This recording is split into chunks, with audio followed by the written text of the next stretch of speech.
And as far as somebody saying they're Wahhabi, that's haram to even say that. Do you know why? Who knows it's wrong to say that? Why? Why? That's the name of Allah. Al-Wahhab. Is it? Is that the name of Allah? Do you not remember I was just talking about in another section, don't make fun of Allah's names?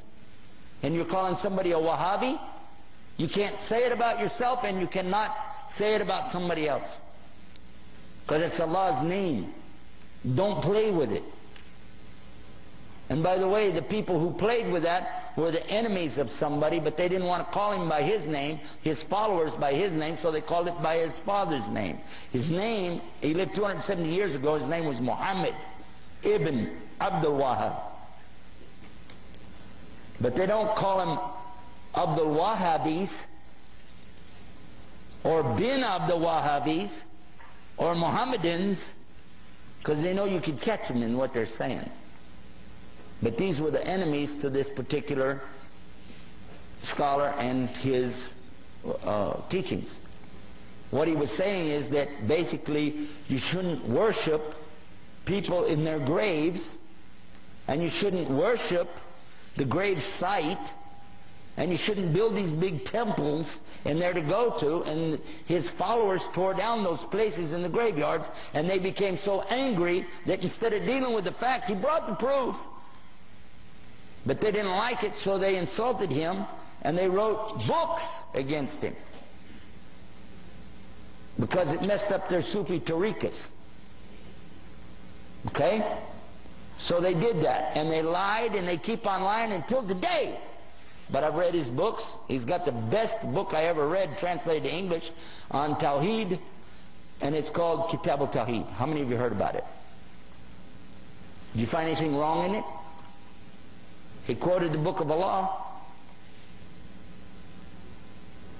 And they can't argue with that, so they just said a label, Wahhabi.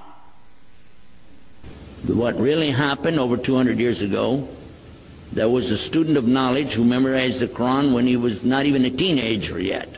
He studied all of the fiqh, jurisprudence of the Hanafi. Then he began to study others. And his father, who was a scholar, told him to stop. Just stay with what we have. He said, I want to learn the others. His father almost disowned him because of it. It was very upsetting. You know, don't do that. But he wanted to learn all of it so he could understand, and he began to learn quite a bit. He became convinced that he needed to learn more, and he discovered through this learning that the people of his time were making a grave mistake. I used the right word too, because they were worshiping at graves. They were literally going to graves and calling upon dead people to help them. Righteous people, good people, but they're dead. And even if they were alive, what could they do? We could only make dua for you. Nobody's got any magic. You ask Allah to solve these impossible situations, and He can do it. And that's what he was telling the people.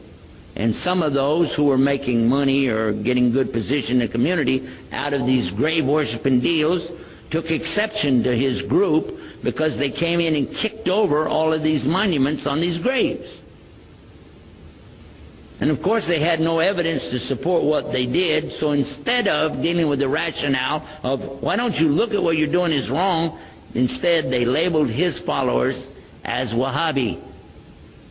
Why? Because they couldn't call him by his real name. His name was Muhammad, and they would have had to say they're Mohammedans. And no Muslim would do that anyway. So they call him Wahhabi because his father was Abdul Wahhab. So he was Muhammad ibn Abdul Wahhab, and he wrote a book called Kitab al-Iman. The book, if you read it and take the cover off and you don't know who wrote it, you'll say, this is a great book. It's very good about the belief in Allah is one and the teachings that come with it. It's kind of like a workbook. It just has a few verses or something and then tells you to go look up the rest of it.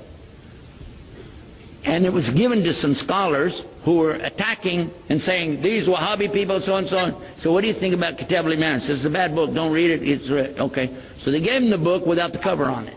Didn't tell him. This is a scholar. I'm not going to tell you who. Big scholar. Current.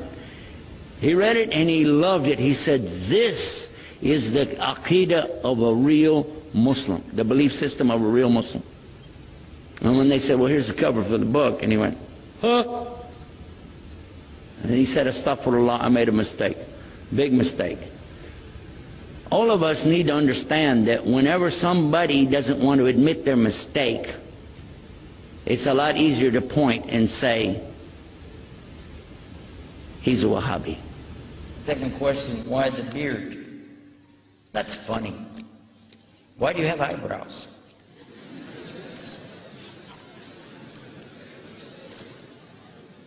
Allah put it there. Are you asking me why I don't shave it off? Why don't you shave off your eyebrows? Why? If you're going to say, well, because everybody does it, well, now that's always a good reason to do something, isn't it? If everybody else does it, that's your excuse. Huh? What do the majority of the people of Melbourne do on Friday night? They don't come to religious lectures, do they? No. The majority of the people in this room are Muslim. The majority of the people that we invited to come, the non-Muslims, saw fit to do something else. And most of them are going to have a hangover tomorrow because of it. Am I right or wrong?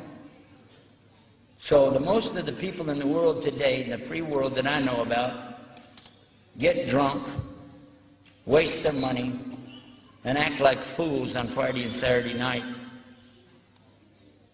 So is that an excuse that I can go do it too? Is it? So when you cut your beard off, why'd you do it? Why? Did Rasul Sallallahu tell you to cut it or let it grow? Sahih Bukhari, volume, I think it's volume 8, hadith number 798. I think that's where it is. We can find it for you though. Let it grow. Leave it alone. Let it grow out and cut this. That's what it says in the hadith. But a brother comes to me and he says, Imam, please make dua for me. I said, okay. For what? He said, make dua, I can grow my beard. Make dua, I'll grow my beard. I said, I can't do that. He said, why? I said, that's shirk. He said, shirk? How is it shirk? Did you make dua for me to grow my beard? Shirk means to make partners with Allah. You want me to make partners with Allah? He said, no, I just asked you to make dua that I want to grow my beard. Just make dua, I'll grow my beard. I said, I can't. Because it is Allah who grows your beard, not you. But I will make dua that you quit cutting it off. Alhamdulillah. One brother, he said, yeah, but you know my wife, she said, you know, she really likes me to shave it off and keep it smooth. I said, you got to wonder about a woman who wants her husband to look like another woman.